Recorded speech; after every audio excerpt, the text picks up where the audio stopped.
I'm the creation of Allah. Yeah, okay. Bismillahirrahmanirrahim.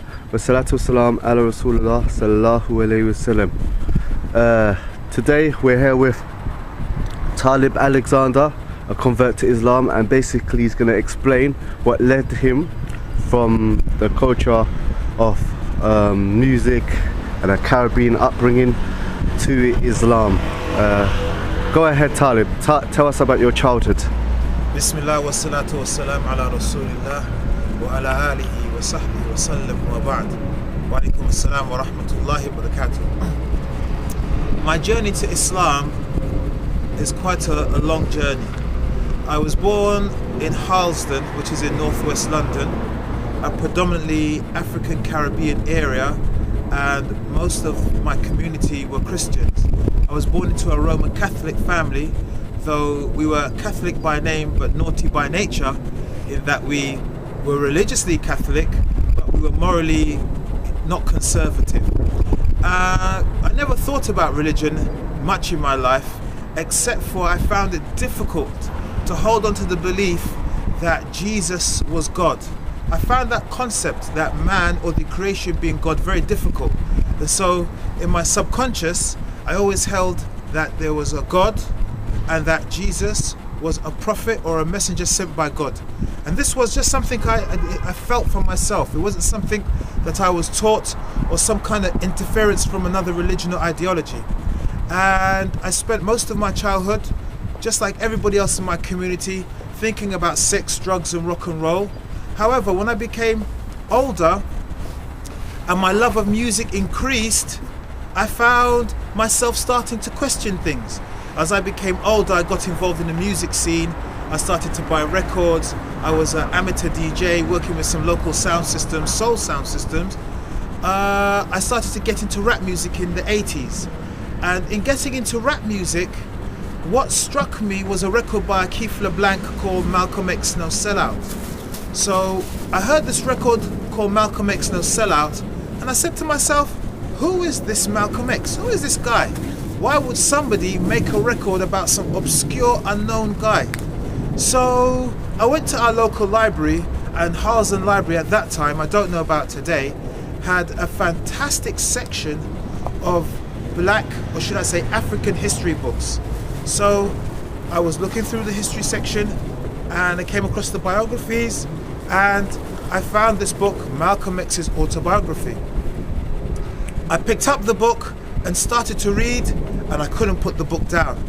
In reading this book, Malcolm X's autobiography, I came across somebody just like myself, who grew up in an urban, multicultural environment, quite economically deprived, with many social issues, and I could relate to him straight away. In reading his story, I see a man who came from a rural environment, came to an urban environment, and became a petty criminal. From being a petty criminal, this man was imprisoned, and he pulled himself up through his own education. And this is one of the beauties of Malcolm X. Malcolm X was an academic, he was a historian, he was a politician, meaning somebody who studied the new politics without actually doing academic study. It is through his own self-study, his own reading, he was able to develop his mind and become one of the greatest social commentators we have in the 60s. And so seeing this, it inspired me, and it lit a spark in my head. One of the sad things of my time was that in our area, though there were many Muslims, you couldn't really see Islam. Nobody made apparent their Islam. So I was asking people more about Islam because, as you know, Malcolm X, he became Muslim while he was in prison, and I was trying to find out more about this religion of Islam. Couldn't find anything. Nobody wanted to talk about Islam, and so I kind of put that to rest. It wasn't many years later that I was able to continue my search and my adventure into knowledge about Islam. What happened to me in the 5 or 10 year period was that I went to college, and going to college I got deeper into music. I started to get into producing music, and I was an amateur producer. I wasn't trying to say that I was some big time, I wasn't. just producing local acts, particularly rap music and soul music. I bought equipment, had my own sampler, my own drum machine, my own synthesizer, making music. Basically, my bedroom was my studio. Also, I was an amateur DJ, and I had over 3,000 records. And I would do DJing for small events, little house parties, and certain clubs as well. I was able to actually do some DJing. And I was also a pirate radio station DJ. So we had some local pirate radio stations, that's Strong Island and Obsession, and I was known then as DJ Kareem. So I was, doing my own show as well as filling in for people. While I was doing this, the music, the clubbing, I started to feel that there was more to life than this. Every Friday the routine was you're out Friday clubbing, and you come back Saturday afternoon, you sleep for a couple hours, it's the same thing until Sunday. Then on Sunday you come back early in the morning, 6 o'clock, 7 o'clock, then you go to college, you go to work. And I started to question myself. I said, every week I'm doing this, I'm getting nothing but getting older. That's all. I'm getting older. And I'm not developing myself. And I felt as a human being, I had more potential. And so I went back to reading Malcolm X's autobiography. And I started to read other books, learn more about African history. And in doing this, I realized there was much more to life. And I did have a purpose. I went to America to buy some music. As in America, New York City, you can buy records that are obsolete here. You can't find them here, but you can find them over there quite easily and very cheaply. When I went to America, I was at a train station. I came across some people who I thought were Muslims. They were members of an organization called the Ansar Allah movement. And here I found two black brothers who were friendly, brotherly.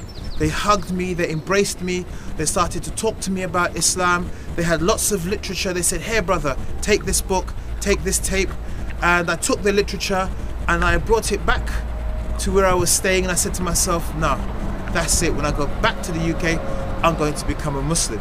So when I went back to the UK, I took all my Western clothing, except for a pair of trousers and a top, a jacket, placed them in a black bag, stuck them in recycle, and I went to the Central Mosque in London. On my way to Central Mosque, I bought some Islamic clothing, or should I say Arab clothing. That is a thobe, like what I'm wearing today. And I started to wear it, bought myself a kufi, and that was it for me. Mentally, I was a Muslim. It took me a couple months after that to actually take my declaration of faith, my shahada, where I, quote unquote, officially became a Muslim and started to learn about Islam. And that's in essence, my convert story. How did you find out that the Ansar Allah, the difference between the Ansar Allah, 5 percenters, Nation of Islam, 5 percenters, all these different blackism groups, how did you find out the difference between them and pure Islam according to Quran and Sunnah with the understanding of the Salaf? That's a fantastic question. Let's define some terms first before we actually answer the question. When we talk about Islam, or Sunni Orthodox Islam, we mean Islam that is taken from the Quran and from the Sunnah and understood by the first 3 generations of Islam, that is the Sahaba, their students and their students. And these 3 venerable generations, the Prophet told us that they're the best of generations. So when we talk about Islam, that's what we mean.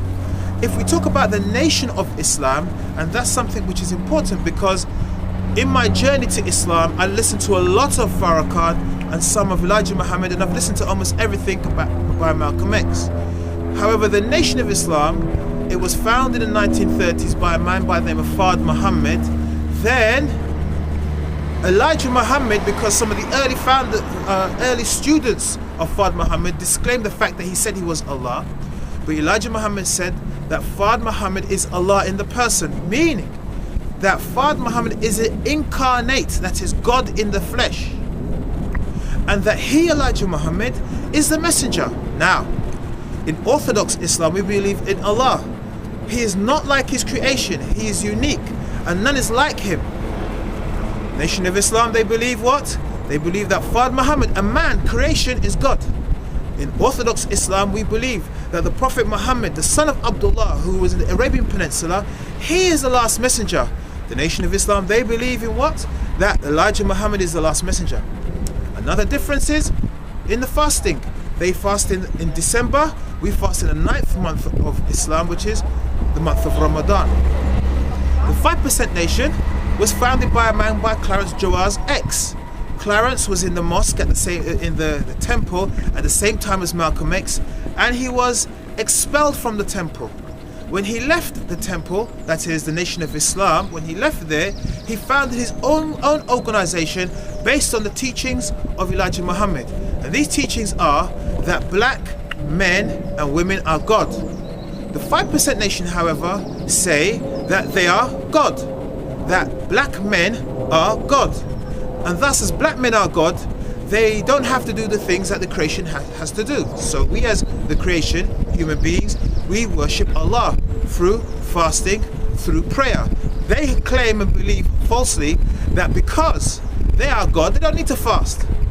Because also they are God, the strictures that we have as the creation. So as Muslims, we don't eat pork, we don't drink alcohol, we don't fornicate or commit adultery. Because they believe falsely that they are God, they can do all these things. Because as they claim, God is not limited. And so this is the difference between us and them. Their concept of Allah in the 5% Nation is that black men are God. And as for messenger, well, there isn't a messenger. They are the messenger. As for how did I find the differences between these, is through learning Tawheed. Tawheed is the oneness of Allah subhanahu wa ta'ala and singling Him, Allah, out in His worship, in His lordship, and His names and attributes. By learning Tawheed, I was able to see that the Nation of Islam, while they share the same symbols, the same kind of terminology, they're not Islam. They're not Islamic. The 5% Nation, and the 5% Nation, to their credit, don't claim to be Muslims. However, the early 5%ers claim to be Muslims. By learning Tawheed, I see that they have nothing at all to do with Islam. I hope that answers your question. Beautiful answer. Also, when you came to Islam, I'm sure you found within Islam, inside Islam, there are people who are Muslim and sects that are Muslim, because we know the Nation of Islam and 5%ers are outside the fold of Islam. Amongst the different sects you'll find in Islam, like obviously Sufis, and you'll have these other Takfiris, you have all these other different groups. How can a Muslim know? Be confused and different people come up to you and say different things. How does a new Muslim, a fresh Muslim, be confused with all these different groups and all these little different organizations and so forth? What gauge do they use? What measurement, what Furqan do they use to find the Islam that the Quran, revealed by the Quran, taught to us by the Prophet and the companions and the rest of the Salaf? How do we find it out? I say, first of all, my journey was a long journey of reading much different types of literature and reading books. Those days there was no internet, so you just had to read. Yeah. What Allah blessed me, and it's from Allah, is that I came across brothers and sisters who said, listen, Islam is very simple and basic. Islam, its teachings, its creed, its practice, its rituals and rites come from two sources, the Quran and the Sunnah. Okay, we have these two sources. How do we understand these sources? Now, I was a Christian, and in my journey through life, I found some difficulties. From those difficulties is, who is the real Jesus? What do I mean? When you go to any Catholic church in the United Kingdom, Jesus is white, His disciples are white, God on the ceiling is white. When I went to St. Lucia, where my parents are from, I went to the cathedral in the capital city of Castries. When you enter the cathedral, you see Jesus is black, disciples are black, and God on the ceiling is black. So you become confused. What's the correct Jesus? Who is Jesus? Who is God? And so now the person coming to Islam, having these two sources, and people can use these sources and contort them for their own advantage. However, when you take the understanding of the Sahaba and the succeeding two generations, their students and their students that follow them, they have a similar understanding of these sources. And we have to remember, the Quran was revealed to who? The Sahaba. In the time of who? The Sahaba. Who are the people when things happened, transpired, that a verse was revealed to? The Sahaba. And they passed this knowledge on to their students and then to their students. So if we take their understanding, and the Prophet has said, the best of generations, who? And my generation, meaning him and his Sahaba, his disciples, then those that follow them, then those that follow them. If we as a young Muslim, somebody just coming into Islam, stick to those sources, we don't go right, we don't go left. What are some of the, to give the guidance or some signposts to some of the youth that are new to Islam, what are some of, because we know the scholars are the world to Anbiya, the inheritors of the Prophet, what are some of the scholars of our century that have died and are alive today, present, just a few names that are signposts for our times, even if they've passed away, some that have passed away and some that are alive now? You made a very good point, because we learn from the Quran that Allah tells us that who are the people who know Him the best? The people who have knowledge. Who are the ones that He testifies to having this knowledge? It's the scholars. And so some of the scholars that I say that the young person should read their works, study their works and listen to are the following. From those who have died in our recent time, Sheikh Muhammad Nasruddin al-Albani, may Allah be pleased with him and have mercy upon him. Sheikh Abdul Aziz bin Abdullah bin Baz, may Allah be pleased with him and have mercy upon him. Sheikh Muhammad ibn Salih al-Uthaymin, may Allah be pleased with him and have mercy upon him. Of course, there are many other scholars that precede them, before them. Scholars like Shaykh al-Islam ibn Taymiyyah, Shaykh al-Islam ibn Qayyim al-Jawzi. And there are many scholars, we don't have time to actually give a list. As for scholars today, who I say the young person who wants to understand this religion, they should listen to carefully scholars like Sheikh Saleh al-Fawzan, scholars like the Mufti, Sheikh Abdul Aziz al-Sheikh, scholars like Sheikh Saleh Suhail. A 15-year-old was suffering from gunshot wounds. Since I've come to Tawheed and I've read about the companions and the Salaf and everyone else, I know who I am. I'm the creation of Allah.